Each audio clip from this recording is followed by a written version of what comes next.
Well, never mind. Deborah, Yes, can you hear me, Deborah? I I'm can. sorry.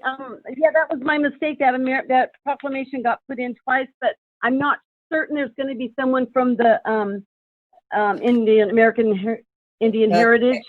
Although Heritage. there's a 90-year-old lady that might be joining, but I don't have her name. Okay, thank you. Actually, I there's don't two have of a name us yet. here for that. Oh, there are now? Oh, good. Yeah, Thank you. Darla's on the line and I'm on the line as well. Oh, wonderful. Thank you very much. Thank you. Okay, so I did get an email from Juan. We should go live. We should be live right about now. Okay, here we go. Call to order the regular meeting of the Rio Dell City Council. Roll call, please. Mayor Garnes, Here. Mayor Pro Tem Woodall,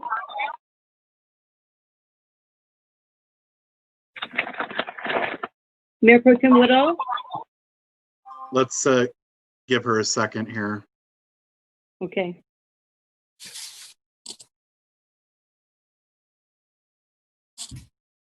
Or, yeah, she's muted. Let me. Okay.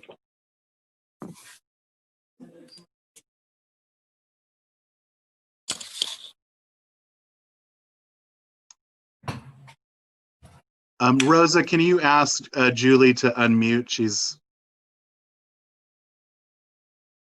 Sure thing.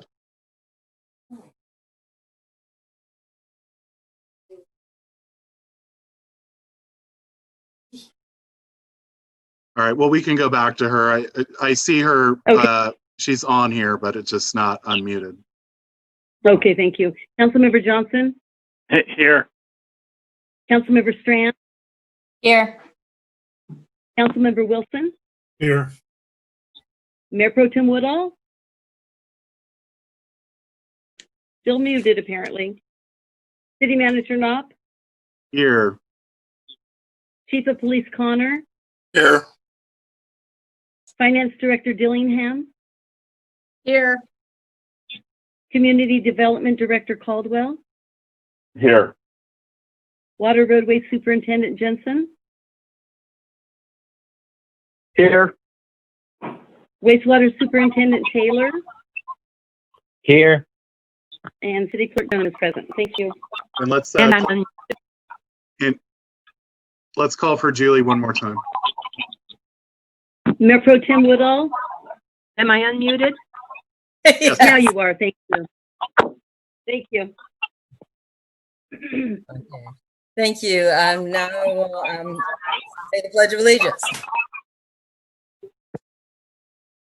I pledge allegiance to the flag of the United States of America and to the republic for which it stands, one nation under God, indivisible, with liberty and justice for all.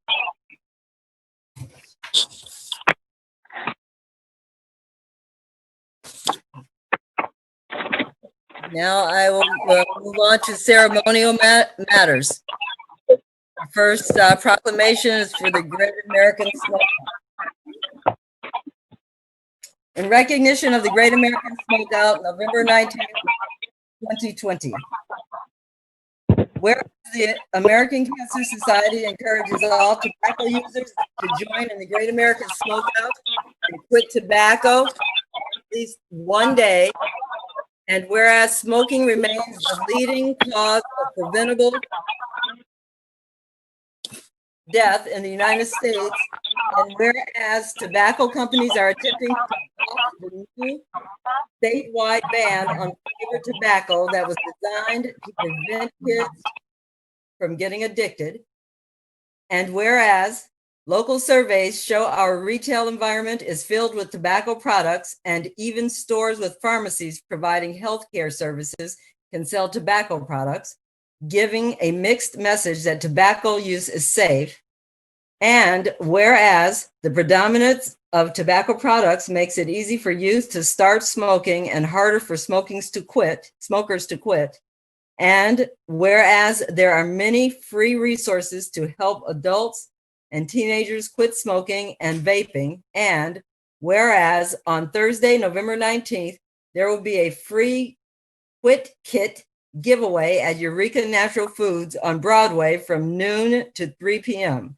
Now, therefore, be it proclaimed on this 3rd day of November 2020 that the City Council of the City of Rio Dell hereby recognizes and supports the American Cancer Society's Great American Smokeout on Thursday, November 19th, 2020, and encourages all residents who use tobacco products to consider that they do not have to stop smoking in one day. Just start with day one. And that will be presented to Michelle Postman.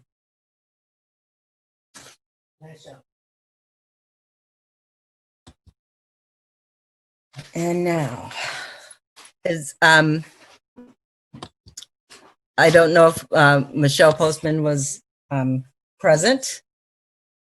Guess not. So Michelle has her hand raised. I'm gonna Oh. ask her to unmute, and then Okay, she might have some comments to add. thank you. *6 to unmute, Michelle.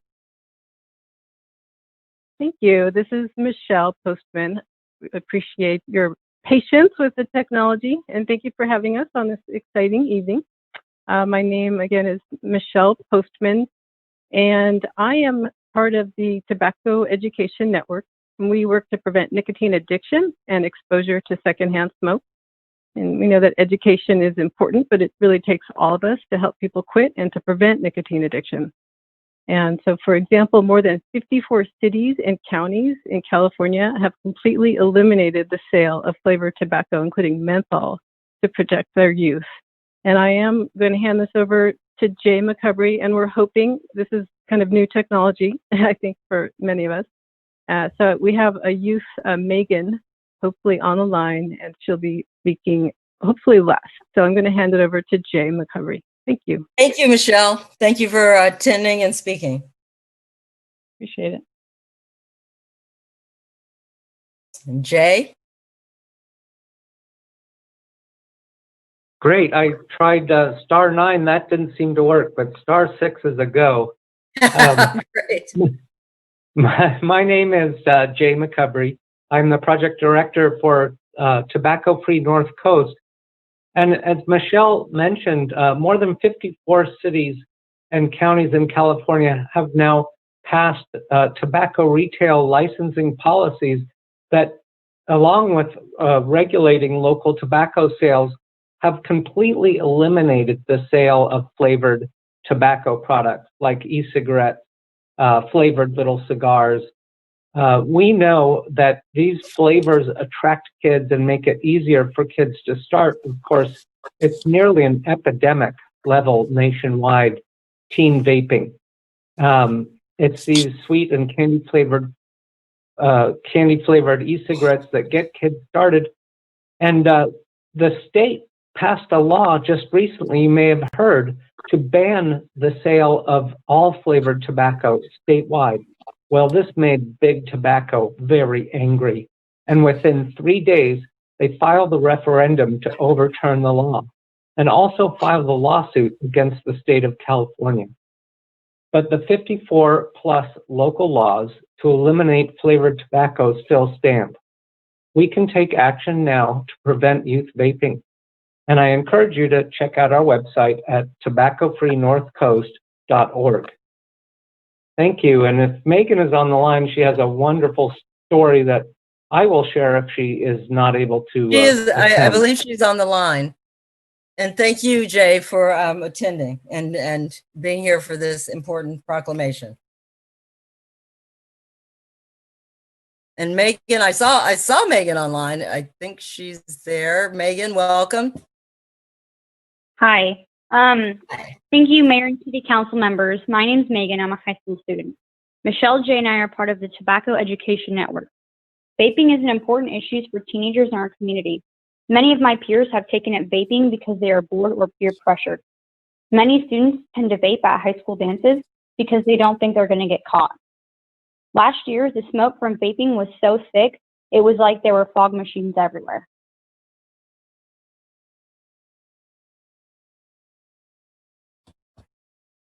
Thanks so much for speaking, Megan. I think Thank that's you, an Megan. important story for people to hear.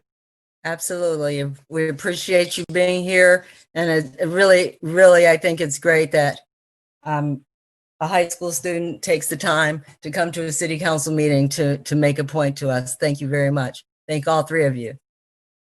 Thank you so much. Have a good Thank evening. you so much. Yes.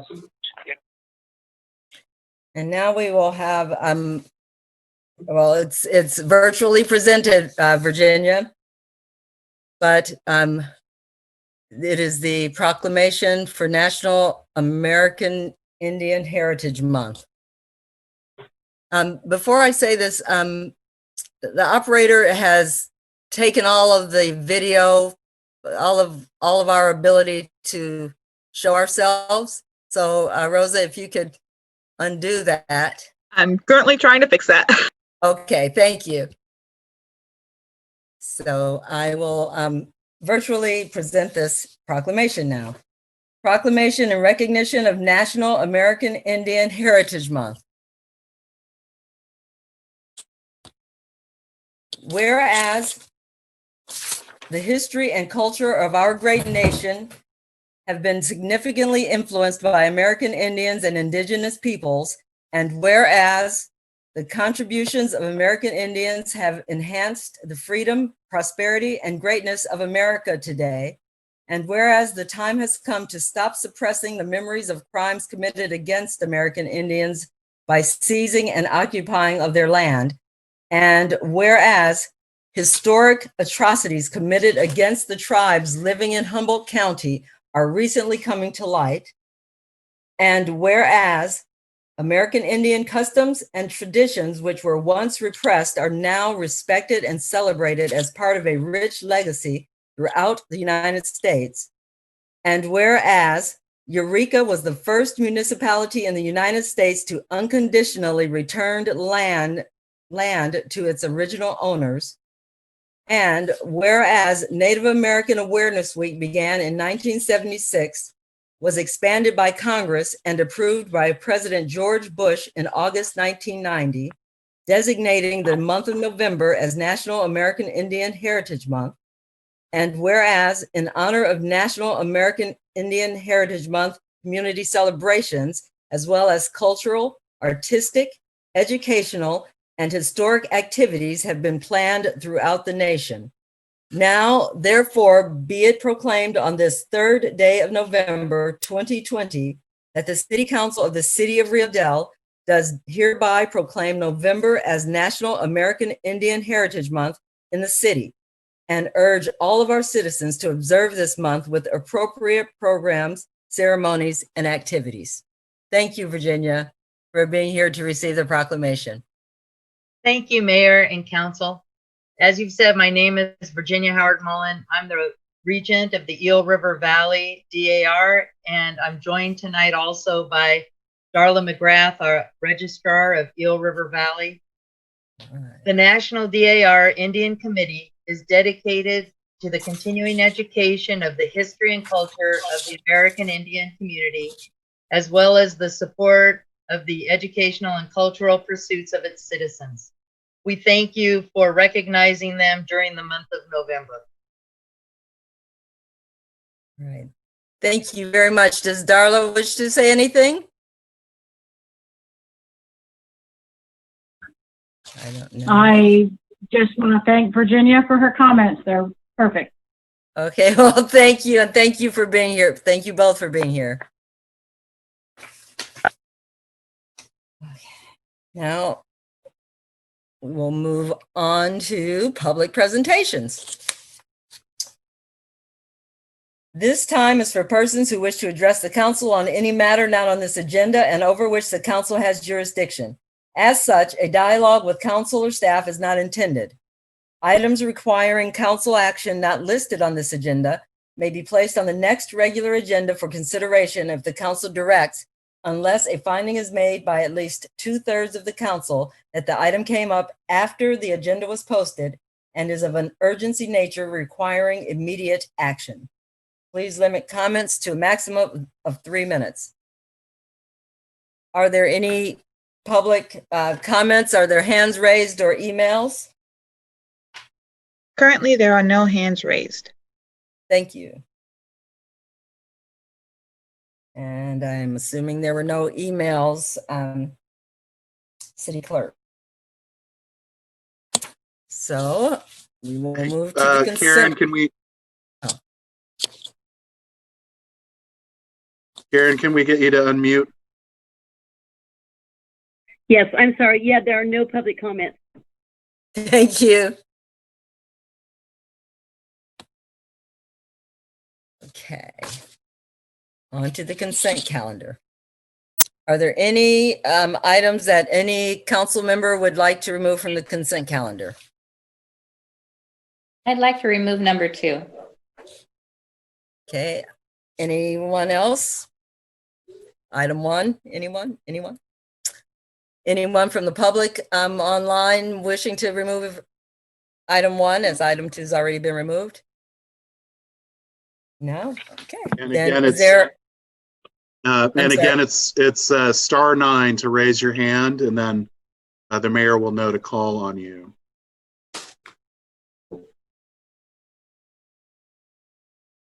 But I'm not seeing anything. Mayor Okay. Garnes. Thank you. Is there a motion to approve item 1 of the consent calendar? So moved by Johnson. Is there a second? I'll second it. We have a motion and a second. Roll call, please. Mayor Pro Tem Woodall,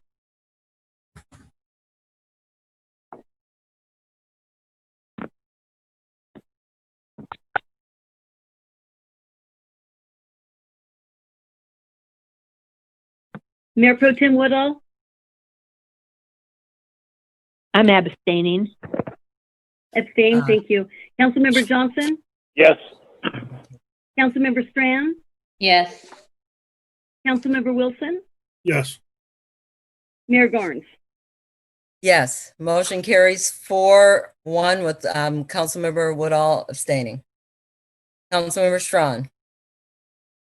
Yeah, so I mean, this looks fine. The only question I had was the issues regarding the getting tickets for the Danco project. Were those submitted? Are those submitted separately? I don't see any of that information here.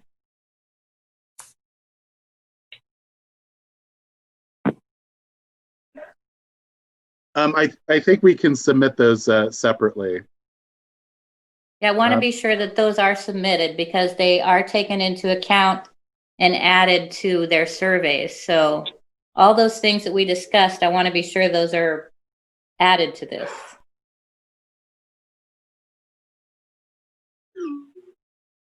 Okay, yeah, I don't think that'll be a problem. Great, thank you. Thank you, Councilmember Strawn.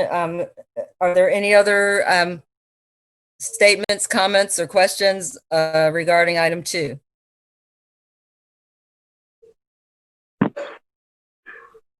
There were no hands raised.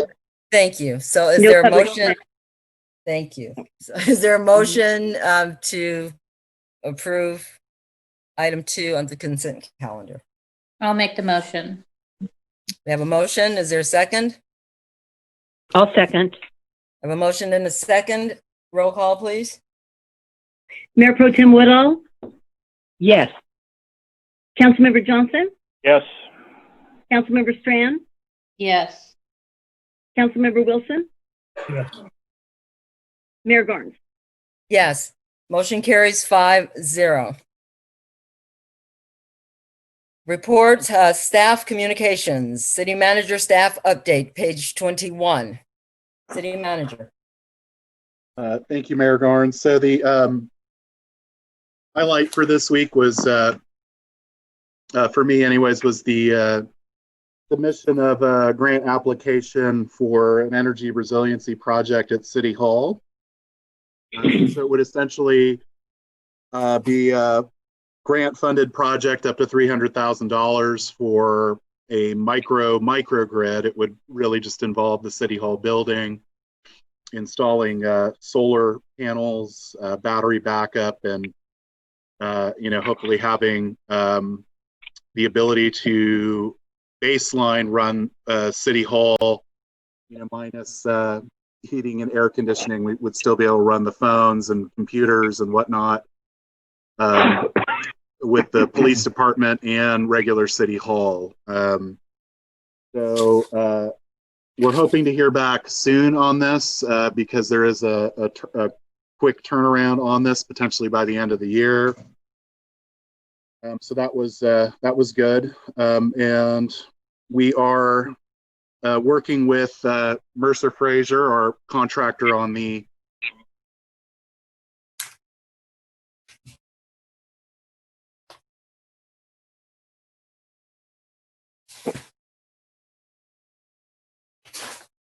City Manager, I think we might have lost you.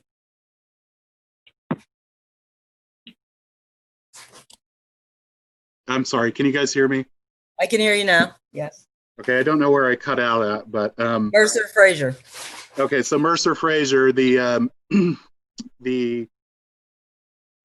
working. Hopefully, they'll be back within 2 weeks to do kind of the final wrap up on their segment of the project, which includes a little more paving for the bike lanes, and then they're also going to be reconfiguring the drainage on that section of dirt that's over by the southbound off-ramp and Wildwood Avenue for better drainage.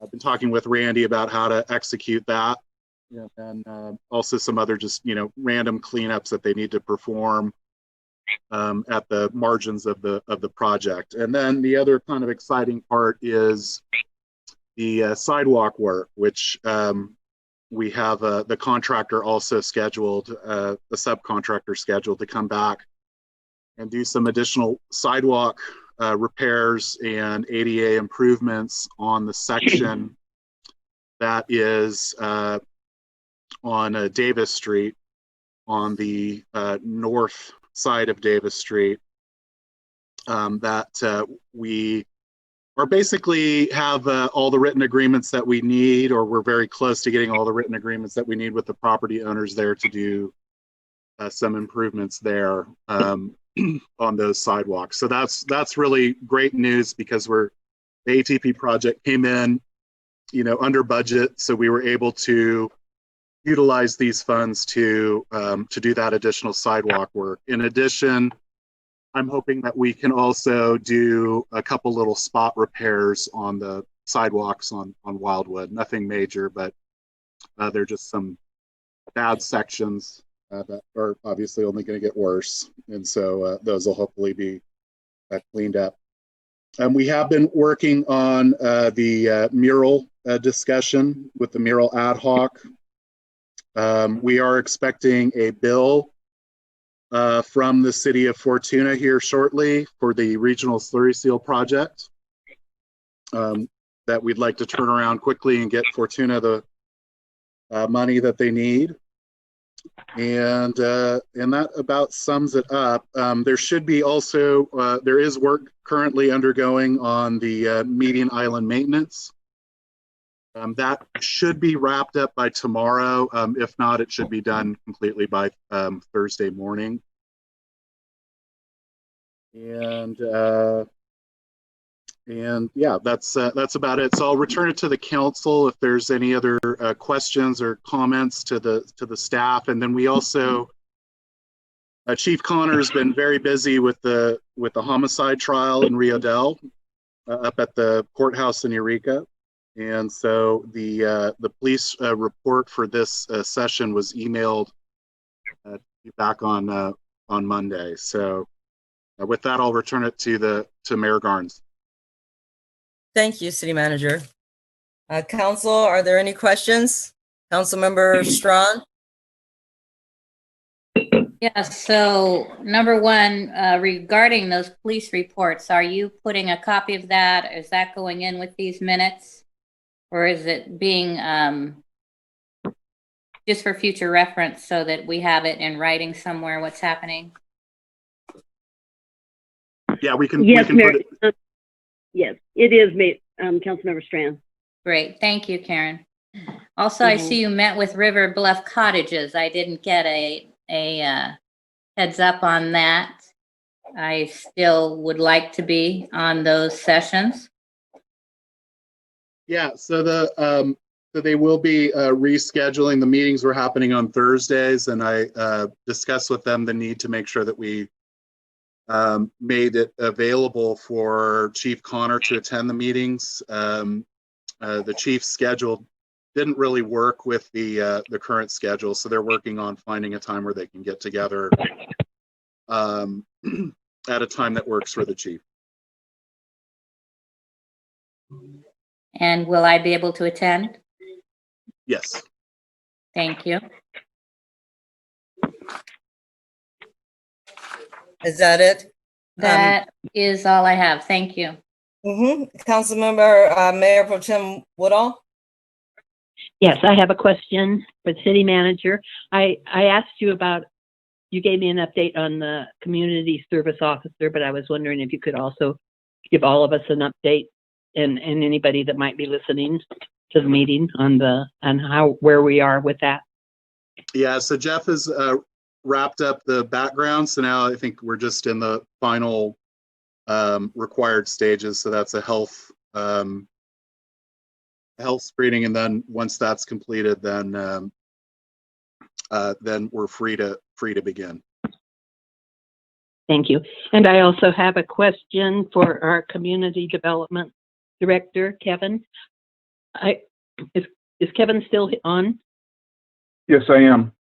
Oh, okay. I was reading in the minutes last time, and I wasn't here, so I wanted to ask if you could clarify it for me. It was said that if we were going to have a low-income project, that it was stated that it had to be voted on by the citizens. Can you explain that to me? I believe that was probably in reference to the county's measure that's on the ballot this year, which is basically an amendment to, I believe it's Article 34 of the California Constitution. Currently, for a municipality or a county to develop, operate a low-income housing project, they have to have this Article 34 amended, which would allow them to do that. So basically, it enables the county or a city to pursue funding to develop and construct and then operate housing for low-income families and seniors and folks with disabilities. That's what I remember is on the ballot. Oh, it's on the ballot. It's not something that is in force right now? No, I believe you're referencing possibly the Danco project if it had to go to a vote before the people, and it did not. If the city of Rio Dell wanted to develop housing, low-income housing, we too would have to amend Article 34 of the Constitution, which would require our citizens to vote in support of amending Article 34 to allow the city to buy, develop, and operate facilities for low-income families and seniors and folks with disabilities. Right now, without that amendment, only the private sector is allowed to do that. So what the county's doing, and it's based on a piece of property they have, I believe it's off Lucas Street near the hospitals, that they tried to sell for low-income housing, and they had no takers on it. So this is their way to actually develop that piece of property themselves. But in order to do so, they have to have this vote on this year's ballot, and the voters would have to support that. Oh, thank you for explaining it. I didn't understand. Thank you. You're welcome. Councilmember Johnson? I'm sorry, Councilmember Woodall or Mayor Pro Tem Woodall, did you have any other questions? Yes. No, I don't. Thank you. Okay, you're welcome. Councilmember Johnson? Thank you, Mayor Garnes. Chief Connor, I was wondering if you have kind of a timeline when the murder trial will be going to jury? So I just learned this afternoon that the courtroom is going to be dark again tomorrow. Both attorneys asked for additional time to prepare. The prosecution's chief in case has been completed, as has the defense. It sounds like the defense attorney may open it back up for an additional witness. And the prosecutor has a couple of rebuttal witnesses she wants to put on. That should all take place Thursday morning. After that, there's jury instructions and closing arguments, and that should be the end. It's anticipated that that'll take place on Thursday, and the jurors will get the case after that. Thank you very much. Any other questions, Councilmember Johnson? That was it. Thank you, Councilmember Wilson. Just one quick question for Kyle on the resiliency microgrid. Will the excess electricity go back into the grid? Will we get credit for that? That is a good question. I don't have the answer to that, but I can provide that. I can provide that to you. I think it's a smaller scale project. So, for example, the one proposed with Tesla at the wastewater treatment plant, I believe can do that, but we're talking about a much smaller scale project. But it should be able to.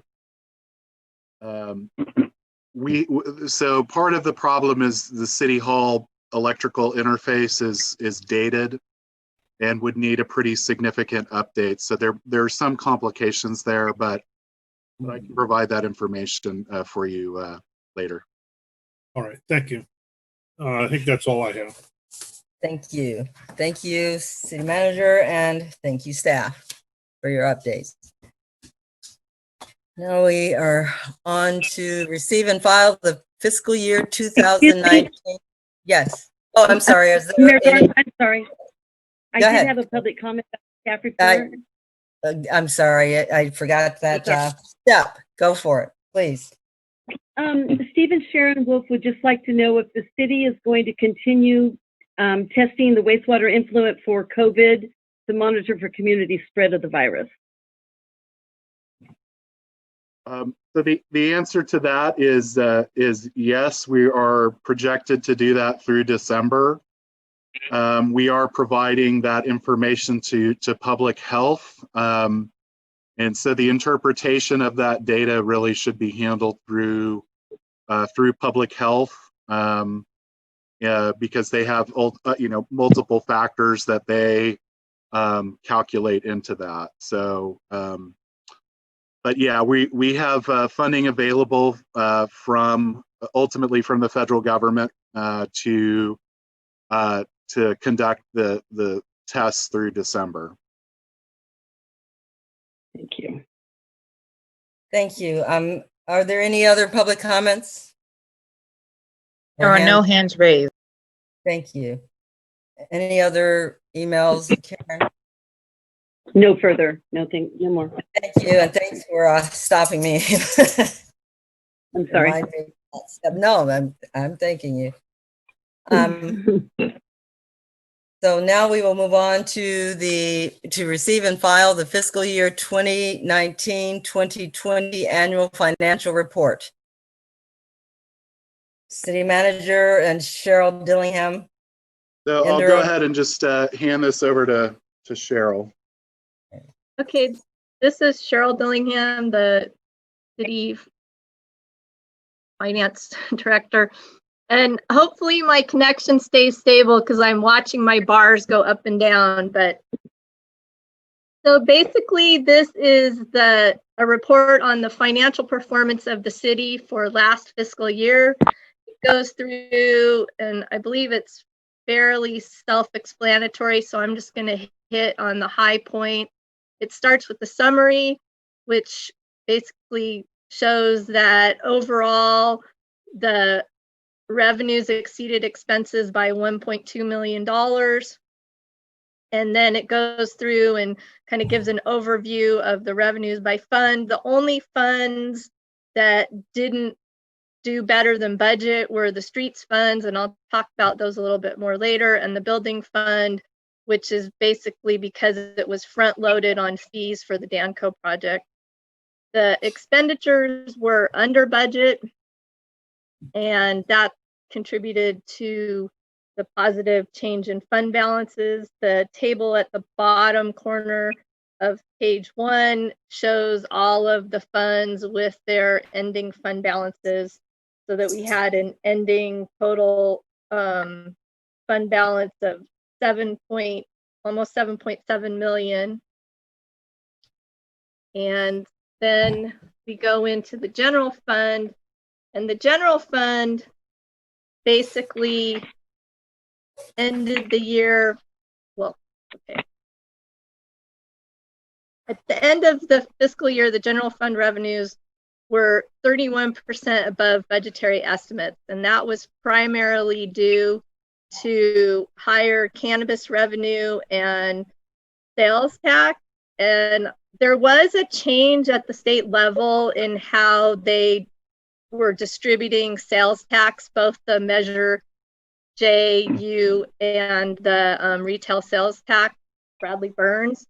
And I was concerned, they were trying to get it out the door. They've got a new system where they get it out the door faster to the local agencies. So I was concerned that maybe that change would result in a downtick. But the first quarter of this fiscal year is actually up also. So we're looking really good there.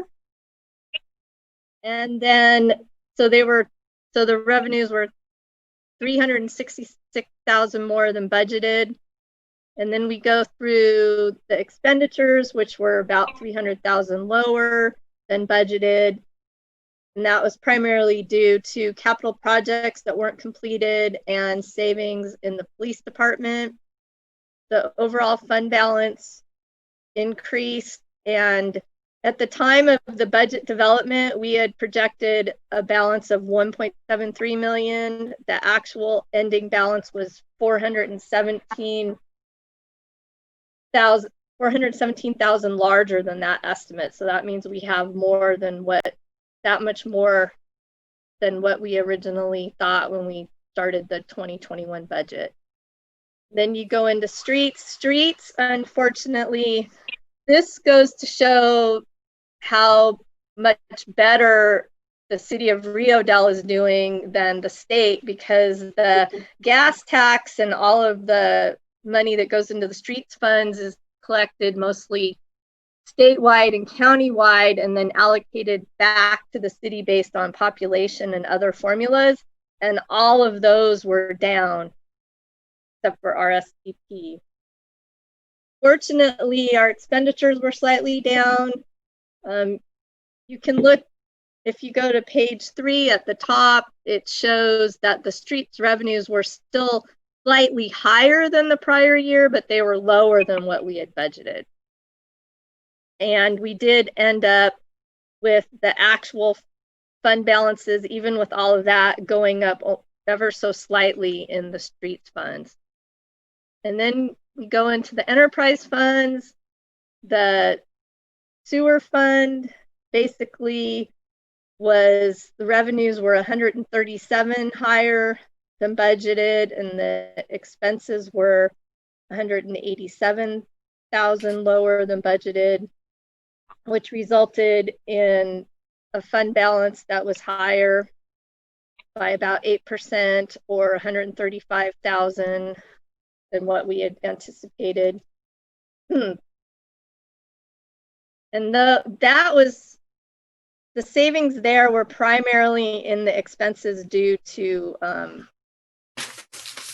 salary savings. And then we go into the water funds, and the water funds had revenues that were 103,000 higher than budgeted, and expenses that were 280,000 less, which was primarily due to savings in operations, which were the result of salary savings, professional service savings, electricity savings, and operating savings, pretty much savings across the board, or expenses coming in less than budgeted. Savings may not be the correct term. They were lower than budgeted. So the fund balance there went up by 303,000 for all of the water funds, with the bulk of it being in operations. And then the building fund, I already discussed briefly. the SLESF is the supplemental law enforcement. The city received, we received more revenue than was budgeted, and that was sort of unexpected. Normally, we only get our minimum grant that we're guaranteed is $100,000, and we received $161,000. That may be an anomaly, and we budgeted less than that in the current year. And then CDBG, at the end of the fiscal year, we had $173,666 of CDBG funds that are available locally for us to do on CDBG allowed projects. That pretty much sums it up if anybody has any questions. Thank you, Cheryl. Council, Mayor Pro Tem Woodall.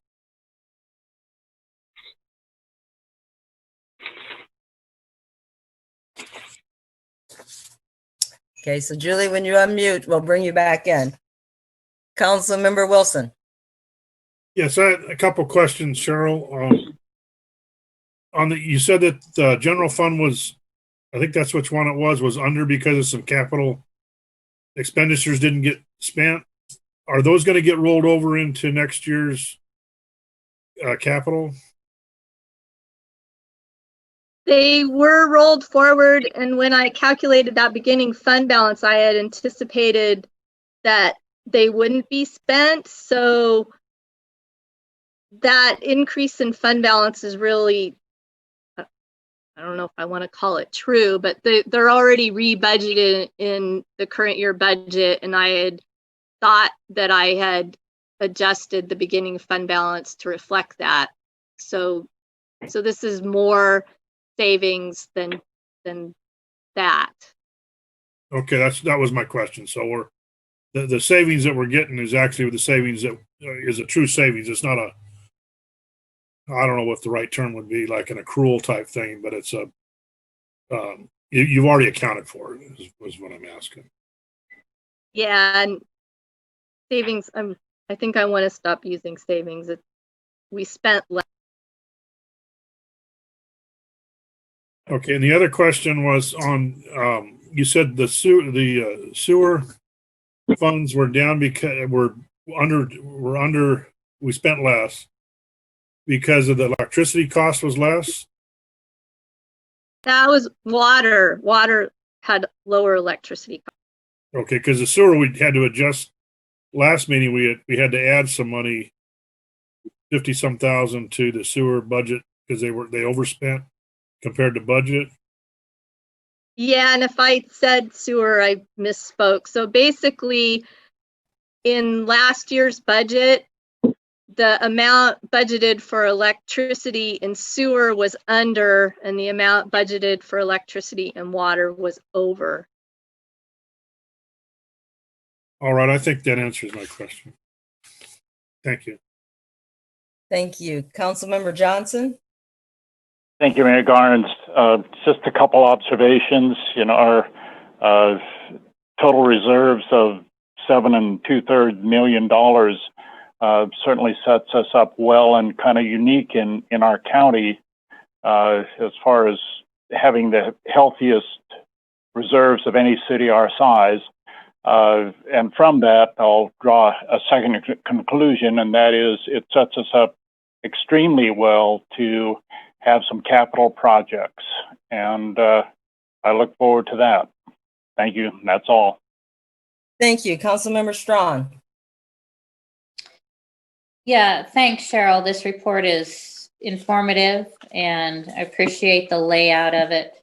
My only comment is for the ad hoc committee that was formed for the water sewer, that I hope you guys are looking at the money that's coming in on that we might need to make adjustment. This is pretty high income. Thank you. Thank you. Thank you, Cheryl, for all of your work on that. Are there any hands raised or email comments or questions? I see no hands raised. I need to go back to I'm sorry. I'm sorry, no emails received either. Thank you. And I apologize, Mayor Pro Tem Woodall. Do you have any questions?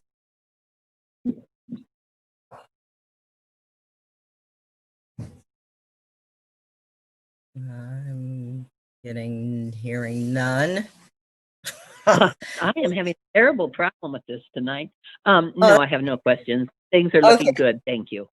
All right. Thank you, Julie. And I will, even if, you know, you have to come in late, as long as it's not a voting issue, you can come back and ask your question if you can't get in anytime. Thank you. So I'm having no public comment. We will move to the discussion on the joint use agreement for Davis Street Park. Page 30, City Manager. All right, thank you, Mayor Garnes, members of the council. So we did, the council did meet back on the 20th to discuss the graffiti at the Davis Street Park, and kind of wrapped into that, you know, any kind of discussion on the maintenance there is really the joint use agreement regarding the property. And so the council requested that the agreement be agendized for discussion, and have run this by our risk group for some initial comments. And then also we do have, I believe Russ Scan is still on the line. It looks like he is. Yes. And and so, you know, I produced a staff report trying to give you know, the best background on the agreement as I could with the information that I had at the time. And so with that, I will go ahead and see if Russ has any additional comments for the council on this particular item, and then you can bring it back to me. Yeah, just briefly, as I'm sure the council will note, there's some inherent ambiguity in this agreement, and it basically contains a number of terms that aren't defined. Our familiarity with it is relatively limited. This agreement predates our service as city attorney, but I would note it does contemplate a rather long term. In essence, continuing for 20 years, which would theoretically be 2027, but subject to Section 11. And Section 11 has an early termination provision. Basically, either party can terminate the agreement upon provision of 2 years written notice to the other party.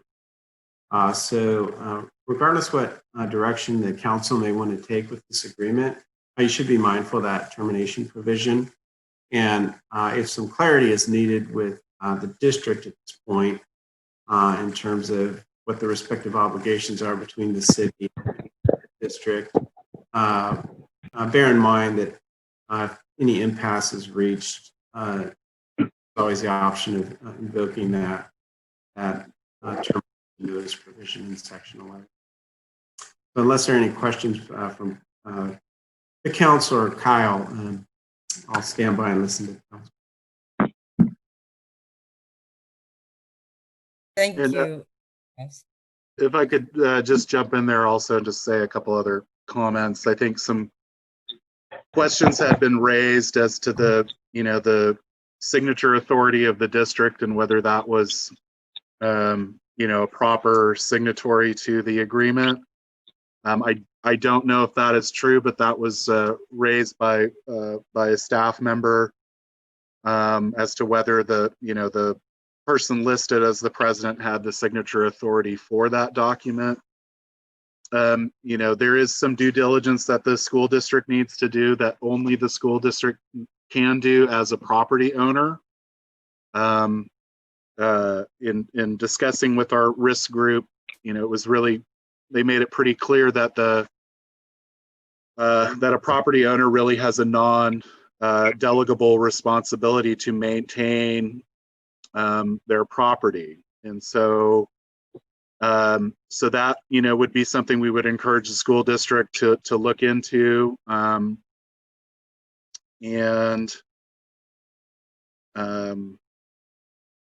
But overall, if staff's recommendation really ultimately remains the same, which is for a real, true, proper park facility, it would really be advantageous for both the school district and the city, for the city to own the district, to own the property in question. I don't think it serves the school district, and I don't think it serves a public purpose really to have the park in the current arrangement, this obscure arrangement that exists.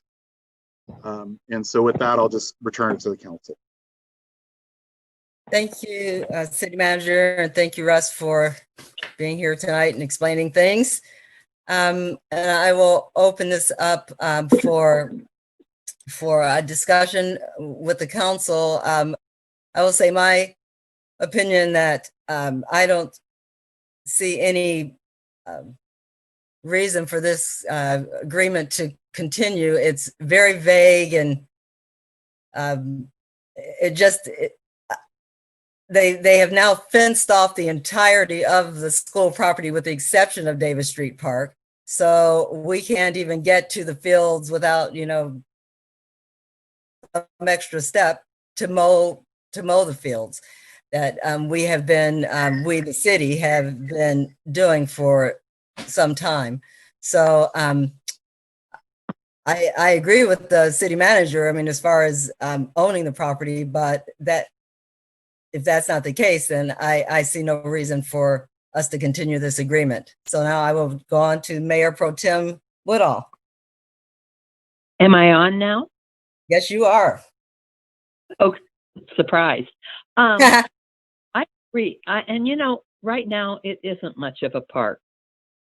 It's sad, and nobody's really maintaining it. It's not being used, and it would be nice, if we could own some of it and proceed in making it a decent park. But I agree with you. I don't see continuing the agreement as is. That's it. Okay, thank you. Councilmember Strawn? So Russ, I have a question. I guess we need to look back at who put up the buildings. Are we talking about the tennis court? Are we talking about the pavement parking lot? Or are we talking about the ball field? What are we discussing? In terms of the agreement itself, or yes. Yeah, the agreement, that's one of the, again, this kind of predates our service as city attorney, but if you look at section 5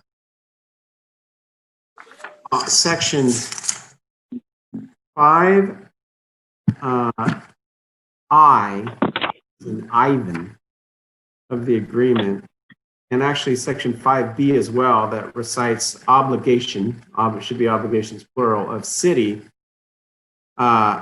It recites, with respect to district facilities utilized by city, the city will maintain or cause to be maintained as identified in site-specific agreements, turf and playing areas. That, and I'm sure Kyle would second it, appears to be one of the most principal obligations the city has under this agreement. I'm not aware of any additional site-specific agreements that impacts what these respective obligations are. And then also, the council should note that the agreement in section 2 regarding facilities covered, right? And I think this, relates to the Councilmember Strawn's inquiry, is it defines city facilities to mean facilities owned by the city, which are suitable for use by the district for educational and recreation activities. That same section recites district facilities as, for purposes of this agreement, to mean certain fields, tennis courts, parking lots located on Rio Dell School District property located at 95 Center Street in Rio Dell. As to the underlying fee ownership of the real property, Kyle may be more knowledgeable than I, but I don't believe any of those locations are held by the city in fee, correct? No? Yeah, we've worked with this with the city clerk to see if there's any documentation that says that the city owns those facilities, and we don't have that. What what I think happened here with this particular agreement was that there was state funding available, grant funding to do park projects. And so what I think the attempt was that the city needed to have some sort of agreement with the school that this was a park and that they were going to leverage that agreement to pull down the state funding, which obviously never happened. And so this was really, I don't think it was anything more than an attempt to jump through a hoop to obtain funding for additional park projects, which are not particularly well defined.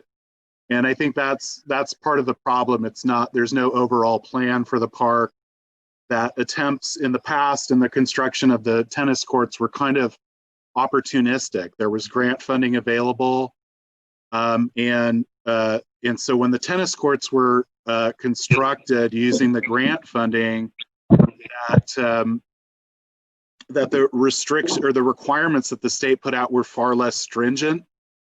And then they, ramped up a little bit more for this agreement.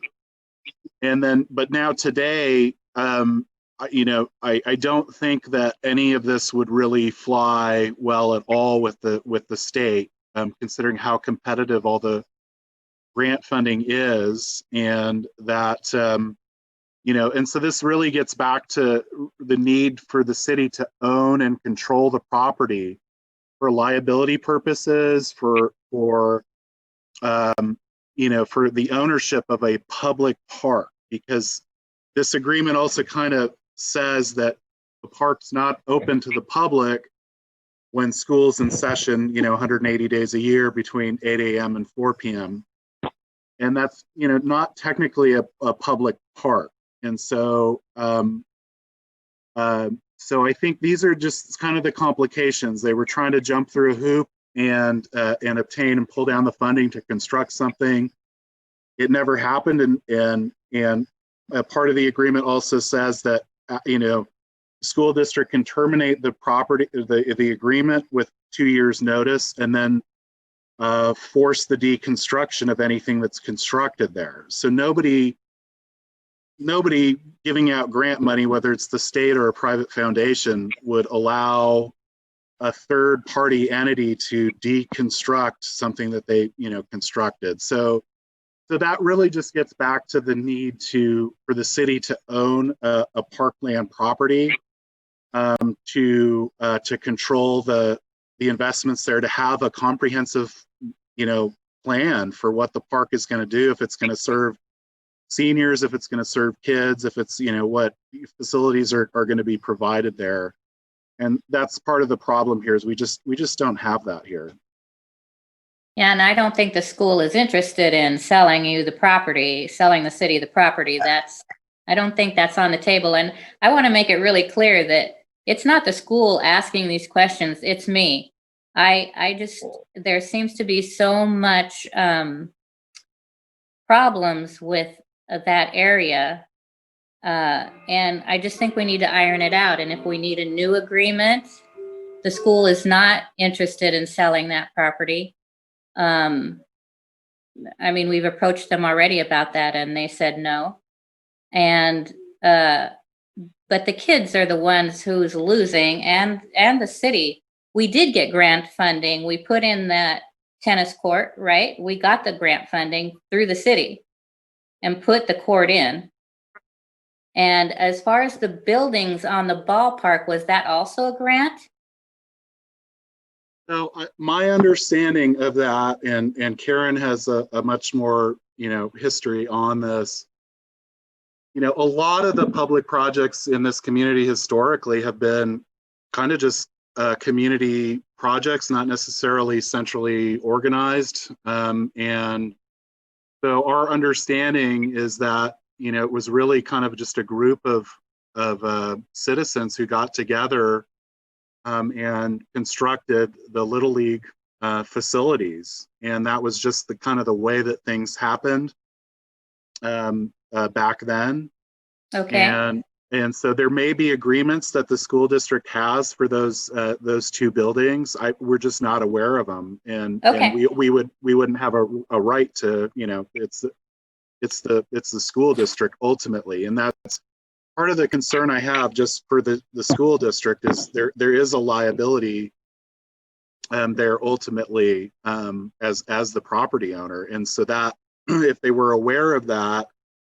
And maybe they are, but if they were aware of that, they might be more interested in kind of letting go of the property, and and they would have to be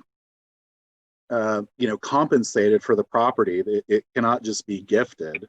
No, exactly. And I think that's another area where people kind of got together without consulting an attorney and just said this is how we want it to go, but that's not legally how it can go. And so, yeah. Okay, well, yeah, so now it's still as clear as mud, and would just be nice to have it done, What, Russ, do you think if we redid an agreement between us and the school, would that be helpful? Is there something that we can iron out and actually, does the city want to make improvements there or take any responsibility for improving that property? Those are excellent questions, of course. In fact, it actually invokes a little bit of a conflict concern on our part in that we do some of the defense work for the school districts. I believe the Rio Dell School District may be a part of the Keenan group as well. But addressing that issue, yeah, certainly we could iron out a more clear agreement with a clear allocation of responsibilities between the district and the city. Our office could potentially assist in preparing such an agreement. We'd have to do an evaluation for potential conflict waivers. Likely would be forthcoming, but I know Kyle has struggled and previous city managers have struggled with this agreement for quite some time, and it is inherently ambiguous and definitely needs some specification in terms of maintenance obligations. And to the extent, the city's actually expending resources for this property and has a public use or need that it wants to see protected, that right would be built into the agreement as well to make certain that the public, in essence, is getting the benefit or value for the maintenance services, et cetera, that the city might be providing here. So, yeah, I definitely think a better drafted agreement would be in order. And Russ, I think one of the other alternatives is potentially doing like a long-term lease where the school district retains the ownership of the property. And then, we would have to really work out the liability aspect of it. And then just check with, to see if the grants will cover, leased constructions on leased property. So we're talking about like really long-term leases, 30, 50-year leases. Could the school district lease it out for, say, $1 a year? To make it viable, or would they have to give a market lease? In which case, obviously, the amount would be significantly higher than that over a 30 or 50-year period. So, I think that's one of the other options that might be able to be looked at. But one of the problems is the school has to be kind of the primary driver, because it is their property. They would have to be interested, and they would have to do their own due diligence respective to their specific mission, which is, education. It's not public parks or public facilities. So anyway. Yeah, in fact, Kyle, that's a good point. California school districts, like public entities like the city of Rio Dell, yeah, they basically have a similar obligation not to give, public funds or dedicated resources to their educational mission. That stated, this would be a little bit unique in that regard. Sometimes school districts do enter like cooperative agreements of this nature where there's a benefit. Obviously, there's a recreational benefit potentially to some of the students as well, to the extent this area is utilized for recreational activities. Consistent with the educational purpose. Other options, before the city would expend money and substantively improve the property, we would want to secure kind of a long-term interest for the city, be it a ground lease or some even potential partial acquisition of the property, at least those areas that the school district utilize. But yeah, obviously before the city would expend substantial resources, we need to protect the investment and secure some interest in the property, far greater than what's currently in.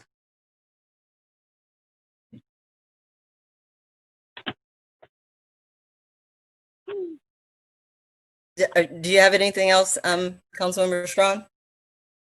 Well, if we need to make a motion, or how could we start this process? I don't know. No one else, there's other people who might have questions or something. Thank you. Councilmember Wilson? Yeah, so the ballpark is it still currently usable? I mean, is it, there's a ballpark there with a, backstop and bleachers. I think that was all put together by just, and I understand how people used to do stuff, they wanted to have a ballpark, so everybody got together and built a ballpark. They got the wood donated and got the labor donated, and they ended up with a ballpark and a scoreboard. The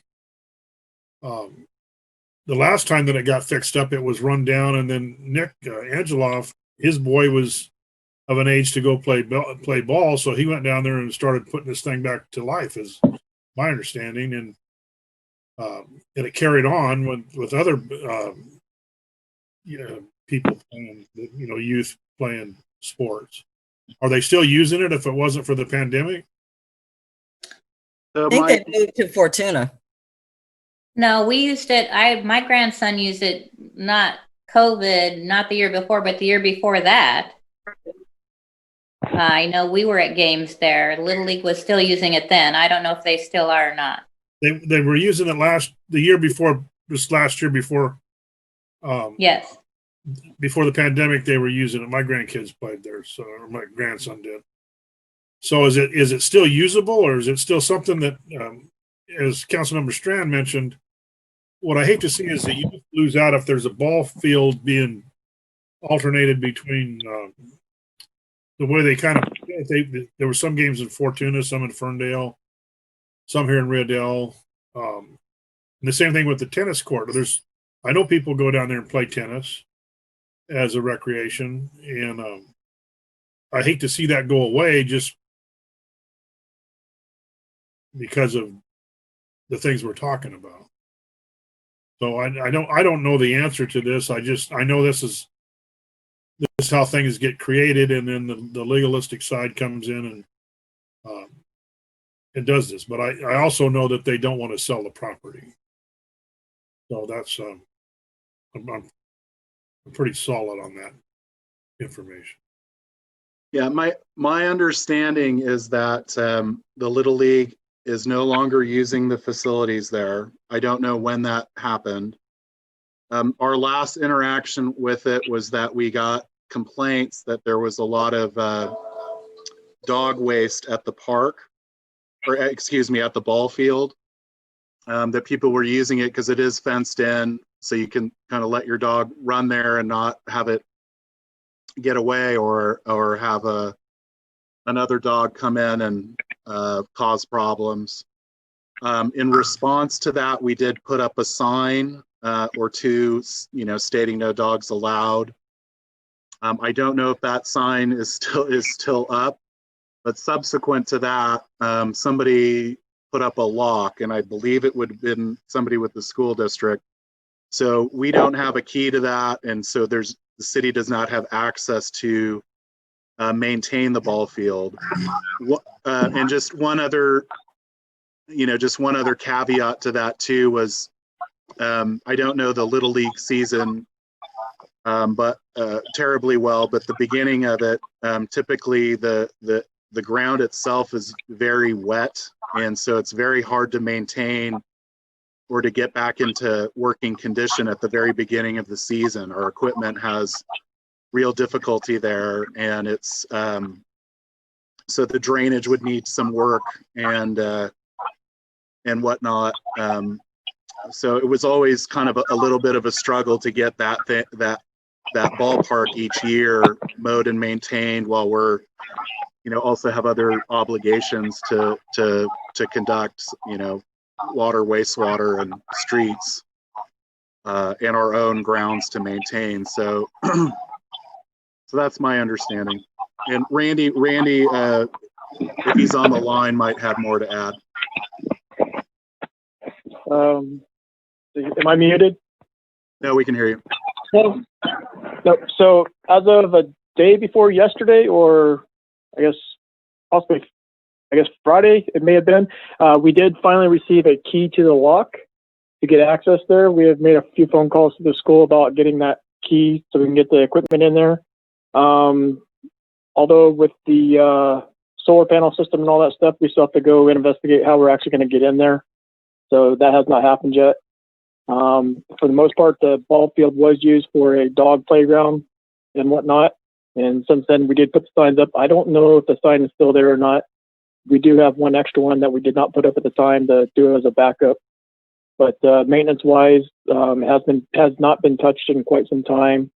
Our focus has been more towards just basically water leaks and sewer plugs and things like that for the most time. Other than that, we did do some graffiti repair on the building, just as we were painting another building that we had that's a city-owned building. It was kind of a close color, so we figured we'd just go get that real quick. We did notice that someone did do some work in the parking lot, I believe last weekend. And I'm not sure who that group was, whatnot, but we were going to go pick up some piles of stuff that's in the parking lot area. But other than that, I don't have anything else to report on there, other than we did finally get a key. It is hard to get in there occasionally, and we still need to investigate what the access point is right now. Thank you. Thank you, Randy. Councilmember Wilson, do you have more? I just said, I think I'm wrapping up, but it sounds like it's just turned into a mess of confusion. Kind of what Councilmember Strand said, it's clear as mud. So it's unfortunate. So I guess we need to find out more. I'm done. Thank you. Councilmember Johnson? Thank you, Mayor Garnes. I guess it's time that we, approach the school district and told them it's time to have a clear agreement, one that's, a layperson can understand. And, I think we need to talk to them about a long-term lease, whether it's $1 a year or $5,000 a year.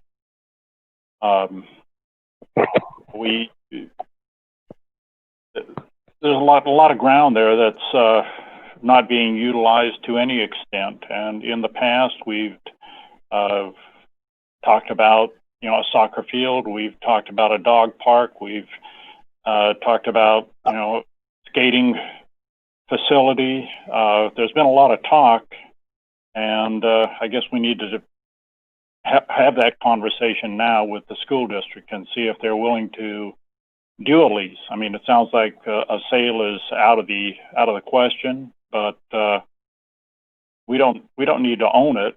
We just need to lease it if we're going to do something with it. And it's certainly not serving the community well at all.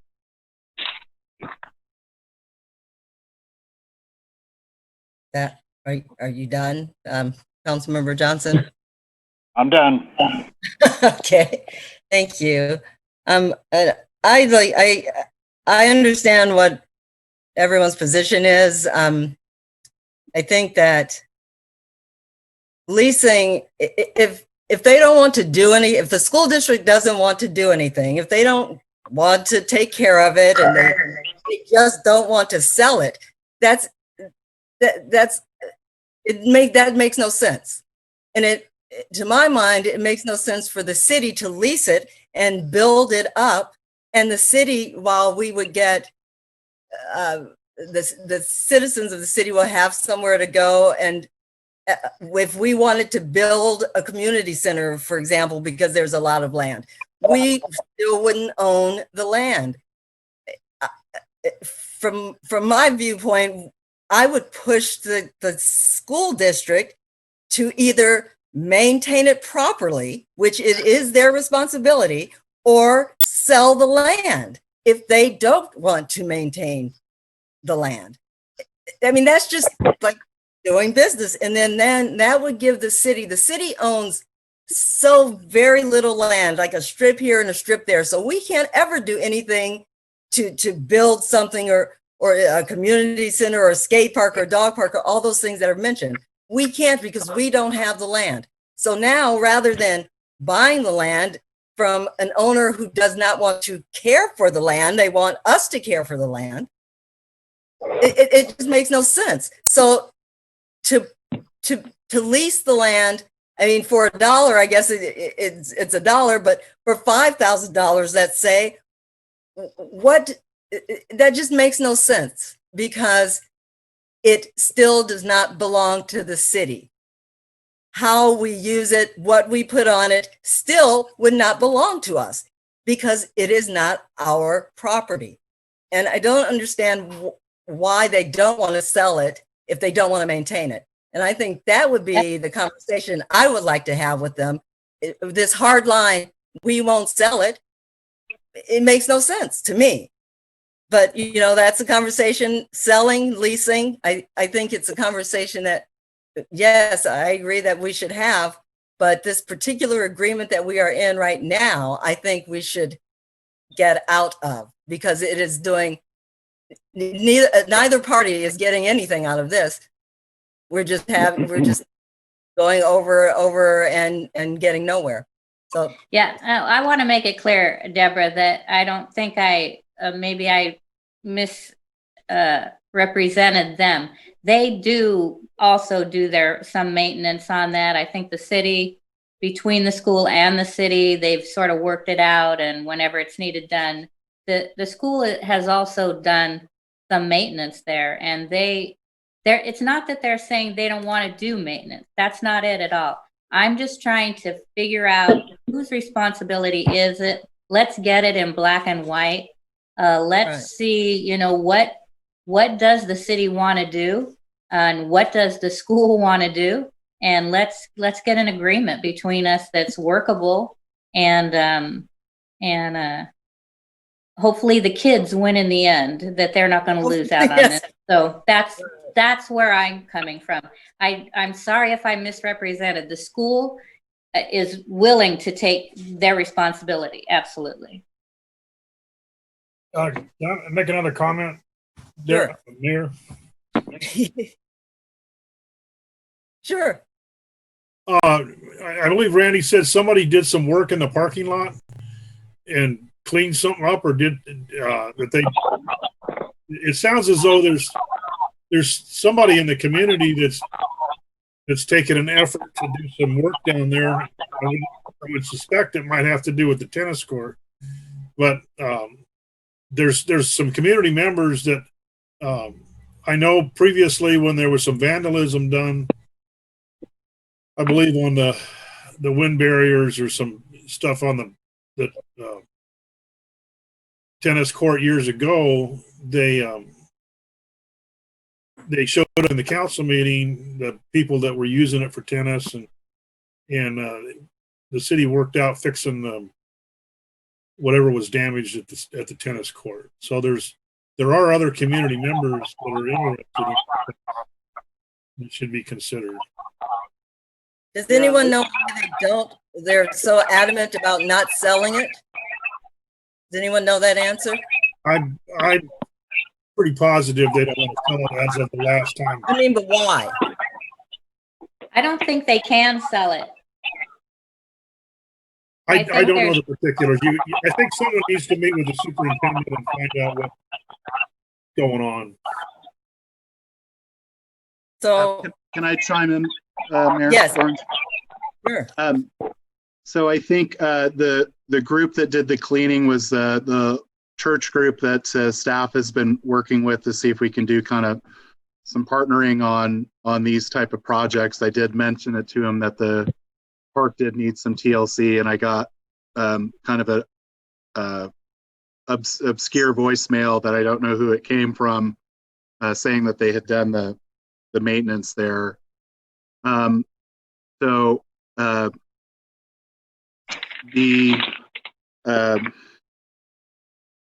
anyways, so that was just my clarification there. Thank you. Are there any public comments or hands raised, emails? Currently, I'm not seeing any hands raised. And you've had the thing up for a long Not time. seeing any emails. No Okay, emails either. Thank you. City Manager, what are we trying to achieve? Well, I think, it's pretty clear that the current agreement is not workable. It may not even be enforceable. What I would recommend is that the council appoint an ad hoc group of the council to approach the board, the school district board, to just provide some clarification on the current arrangement, see what they're willing to do, and whether we can make this agreement clearer to them and what that would take to do. Are there any volunteers for an ad hoc committee?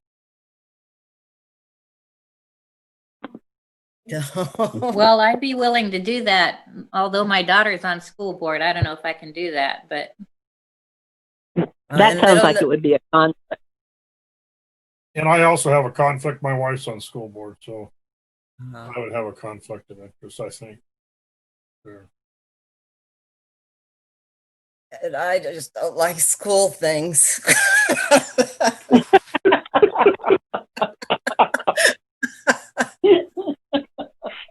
I would recommend council members Johnson and Woodall, and what we would just do is form a letter, find a time to approach one of the school board meetings, and just submit the letter to them, and just let them know that the ad hoc's available to have direct communications with the board, and see where it goes. Are you, our council member Woodall and Johnson, are you willing? I'm willing. Yeah. Thank you. Let's send them a letter and invite them to a gunfight. No. Get touchy, don't get funny. Okay. Okay, So, thank you. Deborah, I have Yes. a question. As an ad hoc committee, before we would approach them, could we sit down with Kyle and discuss it? Yeah, so discuss. yeah, staff will come up with a draft letter, and then I'll approach the ad hoc committee. You guys can edit it, and then we'll take that to the school board, and see if we get I think we need to make sure that we get a response, even if it's a no. If I'm recalling, I seem to recall that I sent a letter to them a couple of years ago and just never got a response back, whether it was in the affirmative or negative. And so I think, just if they're just not interested, then I think that's all the clarification that we need. It just would be nice if it came in written form so that we can share that with the full council. Okay, thank you. Thank you. Thank you both.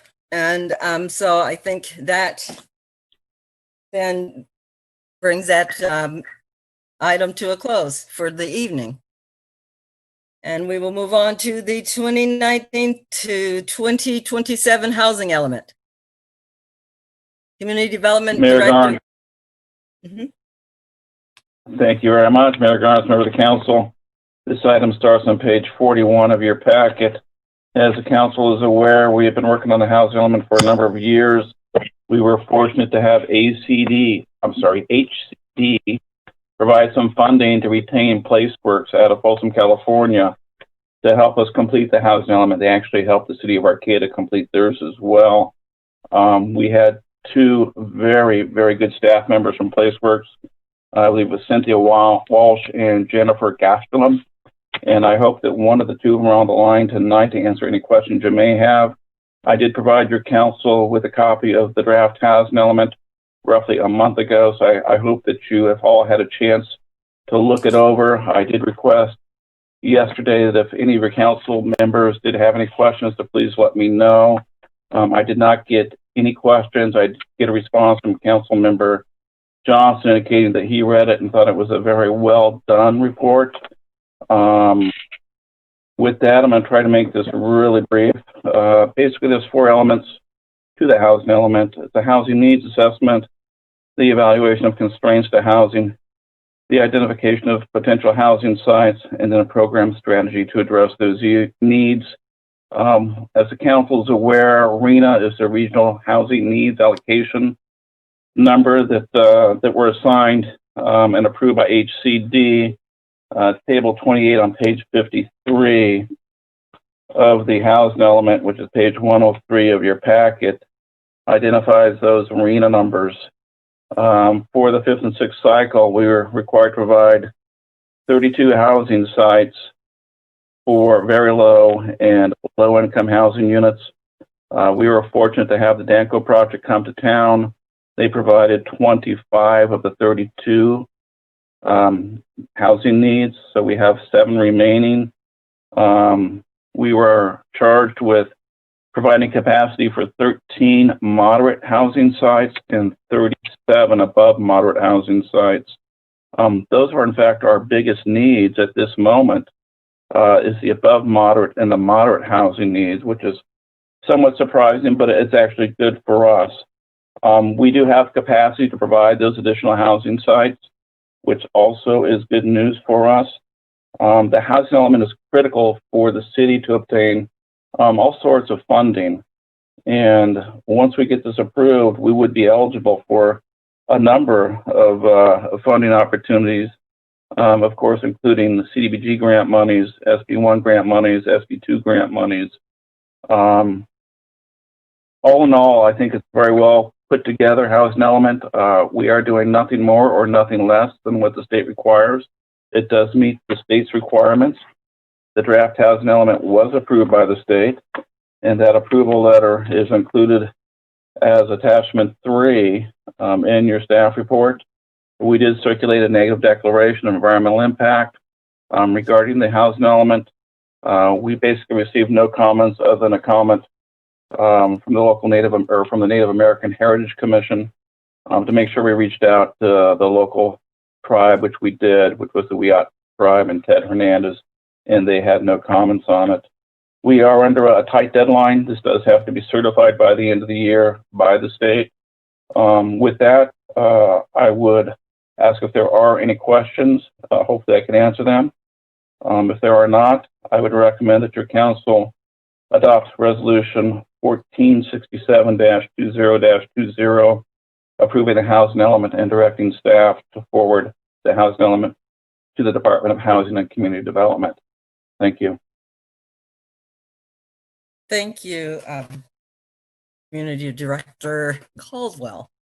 I will, do you have any, is there anyone on the line from the PlaceWorks that wanted to speak or any? If not, I will ask if there are any questions from council members. I'll start with Mayor Pro Tem Woodall. No question. Thank you. Councilmember Strawn? Yes. I have quite a few questions. I did not receive an email from you, Kevin, about questions. Sorry.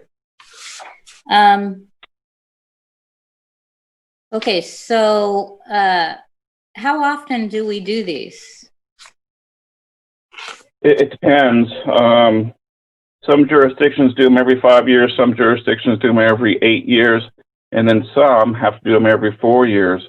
We are going to be obligated to update this in 2023. Luckily, not much will change between now and 2023, so it'll be we anticipate a minor update to this well-written housing element. So why are we doing it now instead of waiting till 2023? It seems to me if we waited till later, we could have the data from the 2020 census. We're obligated if we want to basically make application for grant funding. You're supposed to have a current housing element, and I believe Mayor Garnes actually met with, I believe it was Governor Newsom regarding housing opportunities. So every jurisdiction has to have an approved housing element. Ours basically is outdated, and that's why we're doing it now, and that's why HCD actually offered to provide funding to help us complete this housing element. So did we miss a some kind of a deadline we were supposed to meet? We did. Yes, we did. And that's why we had to provide our RENA tables, had to provide both for the 5th and 6th cycle. So what happened there, Kevin? Basically, we just didn't have the resources to have it completed.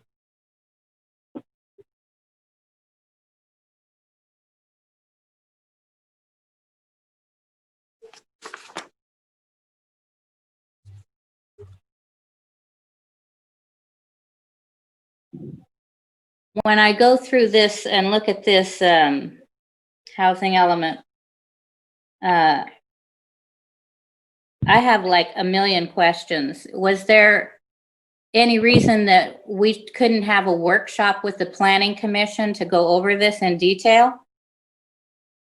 The Planning Commission actually already had their public hearing. We actually have 3 workshops with the Planning Commission. And of course, the council members are always welcome to participate. And I believe there were a couple of council members, or at least 1 or 2 of those Planning Commission meetings. I certainly wish Councilmember Strand that if you have questions, to please let us know. If I would have known that you had questions, I would have made sure that the folks from PlaceWorks would have been on the line. I used your City of Rio Dell email address.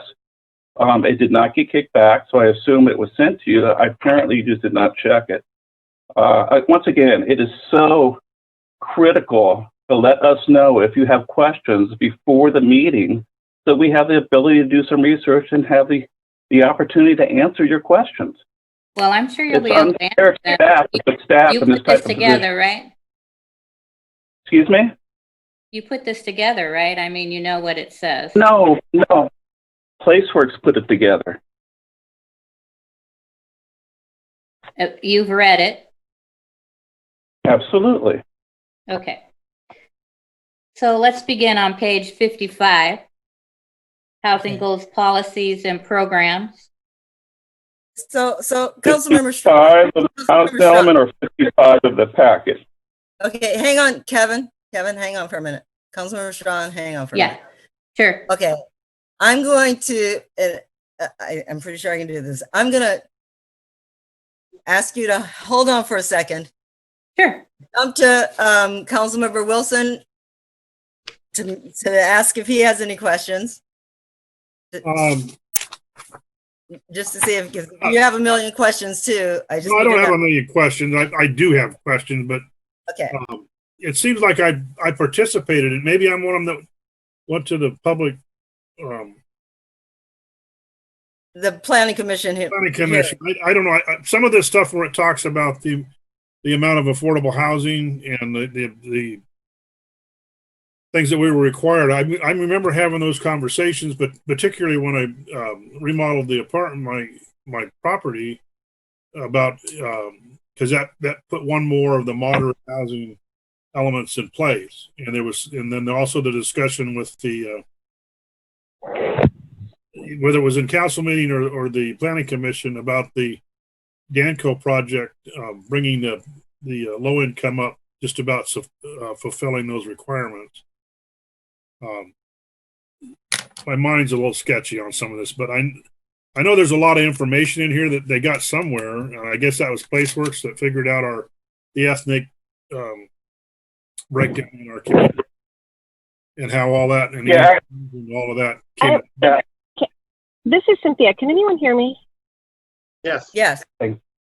Sorry, I've had issues. I've been trying to talk and you guys keep saying Placeworks. I'm like, I'm here. I apologize. I've been listening the whole time. I just somehow my audio was not working. So I don't know if you want me to jump back to the beginning of the questions or where you want me to pick up. You tell me where to start. Okay, well, I really appreciate you being here. Thank you. I'm really trying to switch to the council right now to kind of narrow down. So if I was just trying to narrow down the questions so that we weren't going on, too long with the questions, but sure.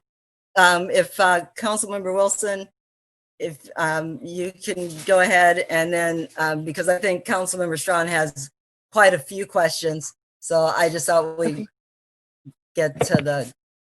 So go ahead, Councilmember Wilson. Thank you for being here. Definitely. So it's okay to speak? Yeah. Mm-hmm.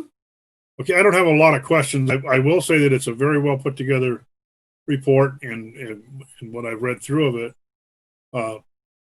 I'm good with it. I think it's an outstanding document. And I'll just leave it at that and step out of the question and answer time. I wasn't trying to cut you off. I thought Councilmember Strawn had she said straightforward, like she had a ton of questions. So I thought we'd get to the other one so we wouldn't, Well, I think I've had some of my questions answered previously. I've run across this, and I apologize for not knowing at what meeting or what conversations that I've run across this, but I've seen a lot of this before in different forms, whether that was maybe it was public at the Planning Commission. Anyway, I'm good. I'll just leave it at that. Well, thank you, Councilmember Wilson. Councilmember Strawn, are you there? Yes. Okay, so you are on. Placeworks is here. I'm here. And I'm sorry, what was your name? Cynthia Walsh. Hi, Cynthia.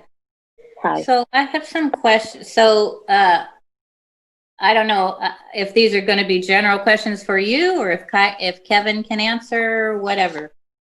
So for availability of just zoning in particular in our city, do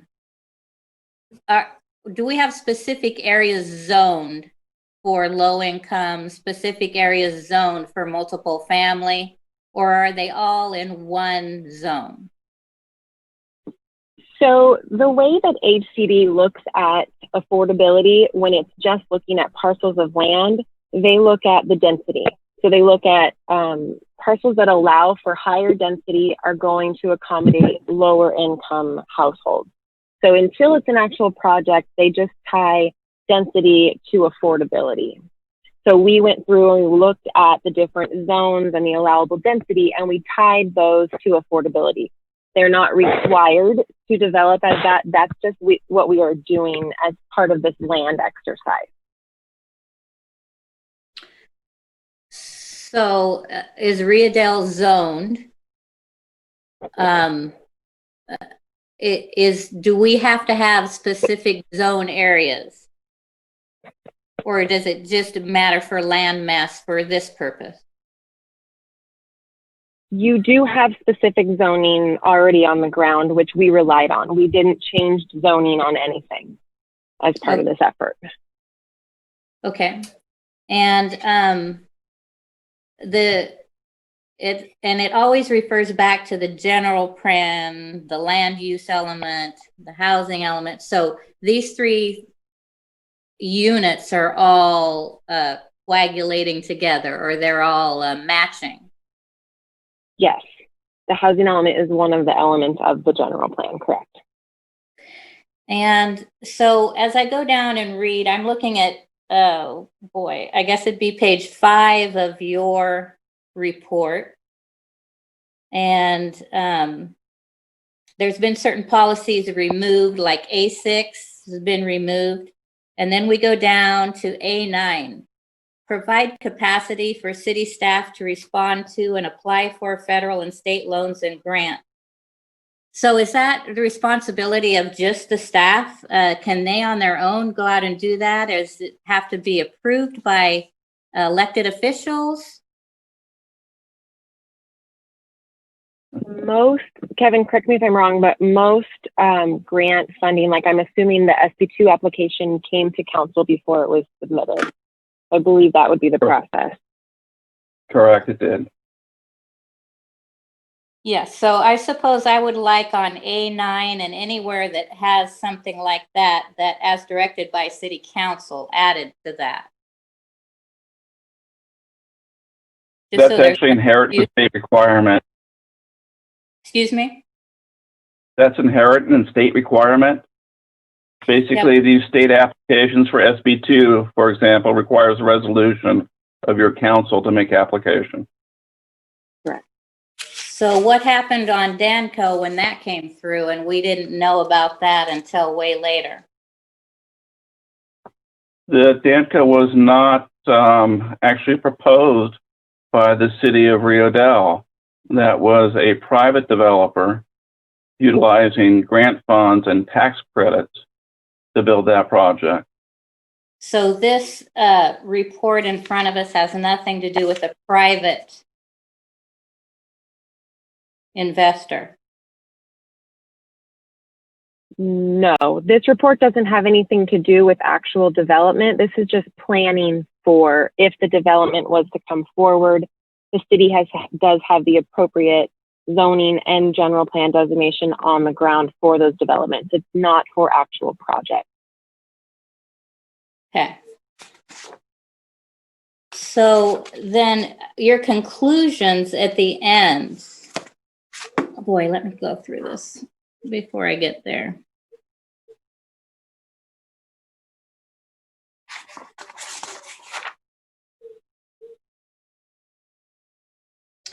On page,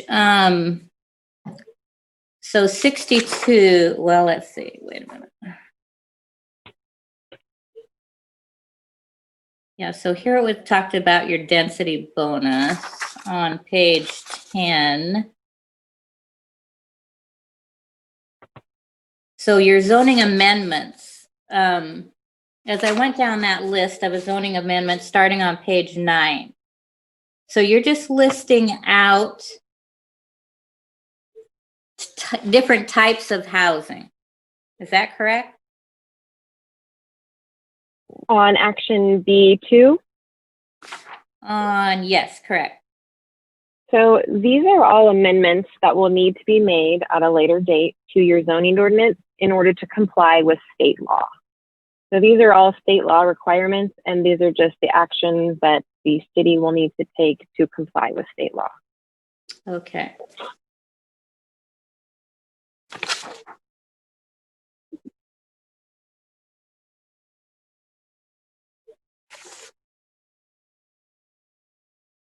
And then on page 12, B6, first-time home buyer program. So we're actually setting up objectives. This is what the plan for the city will be between the years of 2019 and 2027. Is that correct? Correct.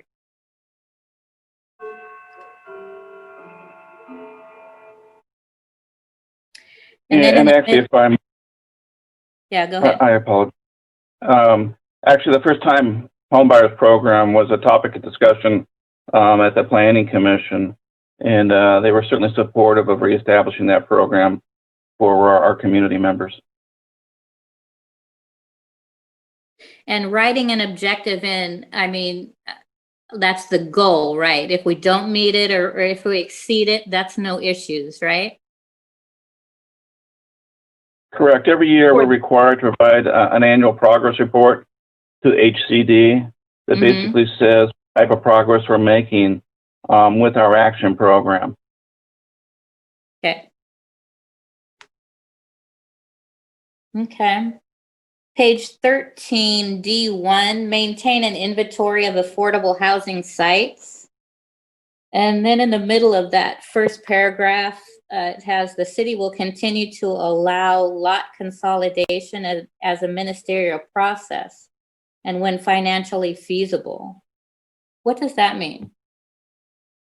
That means if you own two 50-foot lots side by side, you would be able to merge those lots to basically, hopefully provide a higher density type development. Many property owners do not want to merge lots, but they have the ability to do so if they'd like to. But it's up to the property owner, or if there's two, you know, like, what if you don't own both, but you could go in together or something? Yeah, if the property owners, the two were to merge their properties together and take an undivided half interest in each of them, they would be allowed to do that. And that is a ministerial process. Again, it's called a notice of merger, and it's done through the MAP Act. And then it's done ministerially, administratively. It does not have to go to the Planning Commission.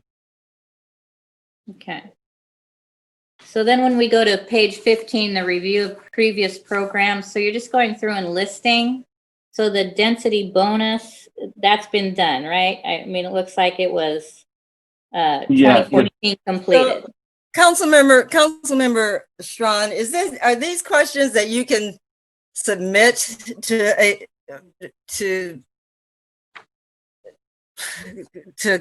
Kevin or Placeworks, or there are a lot of questions here that should have been already dealt with.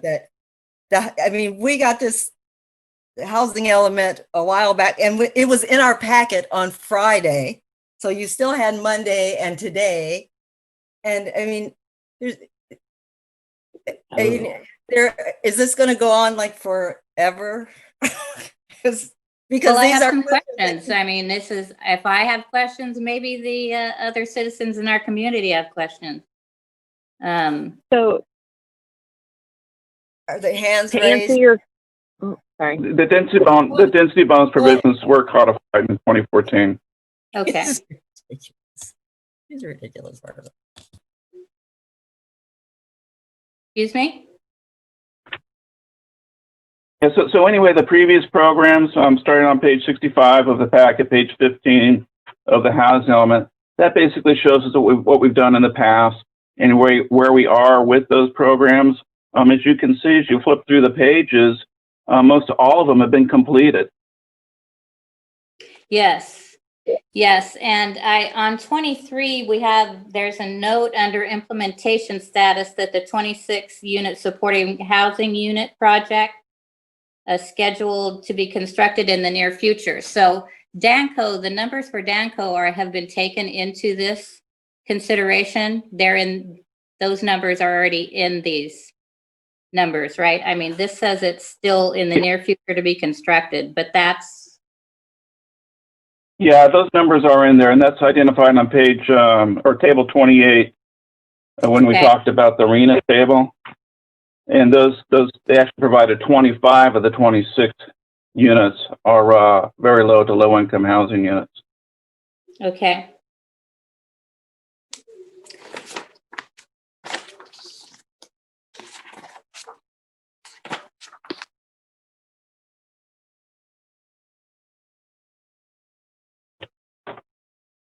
And then I also noticed that some of the tables were taking 2018 or 2020 as far as household incomes. So I guess I really just wanted to have the 2020 census information on here. So you said you will be doing another one after 2020 numbers come out? Yeah, we're required. I'm sorry, Cynthia, go ahead. No problem. So you are on an 8-year update schedule. And then like you guys mentioned earlier, when you do miss that deadline, then you're put on a 4-year schedule. So the housing audit was due last August, And when we were preparing it this 2020 year, the census is not available. We relied solely on the American Community Survey, which is why you have the 2014 to 2018, because that's the range that gathered. And then we supplemented for income sources and population with the Department of Finance, which gives us 2020 as well as income limits we can get from the state for 2020. So that's why you see a few different sources there. The 2018 is the most recent for the census information. Great.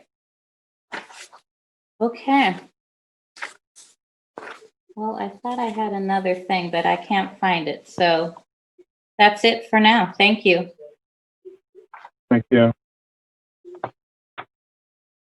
Are there any hands raised or emails? I did see a hand raised earlier. If that person could dial *9 again. Mayor Garnes, I don't believe we've heard from Councilmember Johnson. Oh, I'm sorry. Councilmember Johnson. Thank you, Kevin and Mayor Garnes. I would just like to remind our fellow council members that the housing element is one of 7, and 8 years ago or 9 years ago, I was a member of your planning commission, and we went through the same process. So the housing element is nothing new for me. I've seen it before. It is probably the most complex and far-reaching of all of the 7 elements of the general plan. And as I said before, this plan before us is an excellent plan. I have just one question. It's not relative to the plan, but to the resolution, 1967-2020 on page 45 of our packet. And it gives a time period from 2019 through 2027. Should that be amended to read 2023? So the planning period for you is still 2019 to 2027. You just need to do a 4-year mid-cycle update in between that. It doesn't change your planning period. It just means you need to do a mid-cycle update in 4 years in. Thank you very much. Thank you, Councilmember Johnson. Are there any hands raised or emails? I'm still not seeing any hands raised.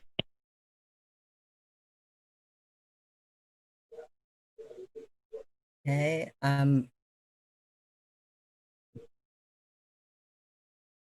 So I think then,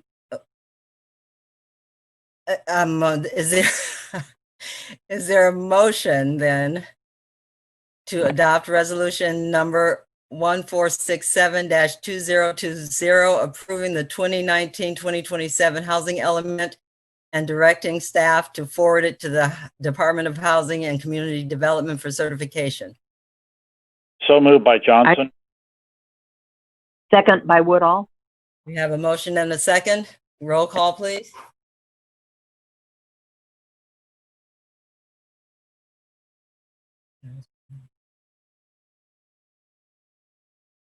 Karen, you may be on mute. I'm done. Mayor Pro Tem Woodall, Yes. Councilmember Johnson, Yes. Councilmember Strand, No. Councilmember Wilson, Yes. Mayor Garnes. Yes, motion passes 4-1 with Councilmember Strawn dissenting. And if Cynthia, if you're still there, thank you for being here. And if she's not here, Kevin, would you thank her for being here and answering questions? I am. Thank you very much. Thank you very much. I just want to say that I was not trying to cut anyone off or make anyone not ask the questions that they wanted to ask. But I do believe it is our responsibility to have read our information and asked our questions. And when when staff asks us directly to supply them the questions so they can be prepared, that is part of our responsibility to do. And that's why I kind of got wacky. So that's what happened. You're entitled to your opinion. Thank you. So now we are on to council reports and communications. Are there any council reports? Councilmember Wilson? Yeah, briefly, make this as simple as I can. We had an RCEA meeting. Oh, whatever it was it last week or week before last? But first I want to apologize to Finance Director Dillingham for laughing at her the other night, last meeting, when she said that our PG&E rates might go down. That's very possibly they will go down. For another reason besides just the sale of the building, is that they have a thing called a PCIA, which is a power charge. It's an adjustment. What it amounts to is when PG&E paid too much money for power years ago, they get to charge the people that leave their thing and go to a CCA. And at the meeting last time, they said that everybody pays this charge, which is it's a hard number to get your hand around of throughout the year because PG&E doesn't give it out until the year is just about over. But at the end of the day, they basically charge people more than they should have, so they're gonna pay them back by lowering the rates, which in turn means that the CCE, which is RCEA, will have to lower their rates to stay 1% below PG&E's. So that's not good for RCEA, but it's better for, I think, the general public, in that your rates, it appears, will be going down. And that was after a 2.5 hour meeting that was cut short because of the council member or the board members had to go somewhere. So anyway, I hope that that's good news, and thank you, Cheryl, for sharing what you did, and I'll try to do better about receiving that. That's all. And then I also have an HWMA next week, which we should get an update on CRV, that they're trying to move ahead and resolve that. That's all. Thank you. Thank you, Councilmember Wilson. Mayor Pro Tem Woodall? And nothing. I've been gone for a month, so nothing to report. Vacation? Had a wonderful vacation. Thank you. Yay. Councilmember Johnson? Thank you, Mayor Garnes. The REDEC meeting of 10 days ago or 8 days ago was canceled.